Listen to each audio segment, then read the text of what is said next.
তো বিগত 2 দিন ধরে ওনাকে আমি দেখছি যে ওনার আসন যেখানে ছিল সেখান থেকে উনি সর্বোচ্চ আসনের পাশে চলে গেছেন। মাননীয় সদস্য বলুন।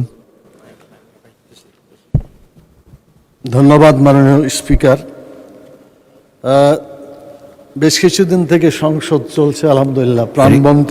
আপনি কি পয়েন্ট অফ অর্ডারে দাঁড়িয়েছেন? 301-এ পয়েন্ট অফ অর্ডার। জি, আমি যেটা বলতে চাচ্ছি, সংসদ নরম গরম ইতিমধ্যে অনেকবার হয়েছে এবং আমাদের মাননীয় স্বরাষ্ট্রমন্ত্রী, মাননীয় সংসদ সদস্য, উনি সংবিধানের ধারা এবং কার্যপ্রণালীর ধারা সুন্দরভাবে বলেন। তো বিগত 2 দিন ধরে ওনাকে আমি দেখছি যে ওনার আসন যেখানে ছিল সেখান থেকে উনি সর্বোচ্চ আসনের পাশে চলে গেছেন।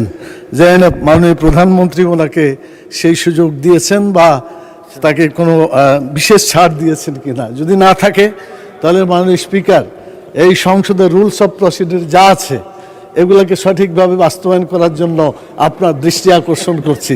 মাননীয় স্পিকার, আপনাকে অনেক ধন্যবাদ। ধন্যবাদ মাননীয় সদস্য। সংসদে আসন পরিবর্তন হতেই পারে, এটা কোনো পয়েন্ট অফ অর্ডারের বিষয় না। আপনি বসুন, আমি এখন আইন প্রণয়ন কর্মসূচিতে